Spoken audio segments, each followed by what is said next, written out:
สวัสดีครับ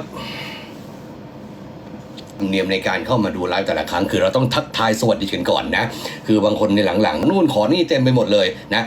สวัสดีครับเนี่ยแทบทุกครั้งอ่ะมาถึงก็ขอกันเลยว่าต่อไปนี้ใครต้องการจะเอาผมไปอ่านเสียงแบบนี้จะติดต่อผ่านมาได้นะครับ Rock Mountain ดุดันไม่เกรงใจใครเอาแล้วเว้ยกูมาแล้ว Endeavor Plus Ultra Prominence ขอหม้อทอดครับผมดาบในมือพร้อมกับแสงสว่างในใจขอหลานจ้านข้าอยากพาคนผู้หนึ่งกลับวินเซนต์ผู้ชื่อชูพากลับไปซ่อนกำจัดนักเรียนที่ใช้เวทไม่ได้อย่างนั้นเลยโอมิเนะการจะผ่านฉันไปได้ถึงฟ้าถล่มดินทลายก็ทำไม่ได้หรอกคนที่ชนะฉันได้มีแค่ฉันเท่านั้น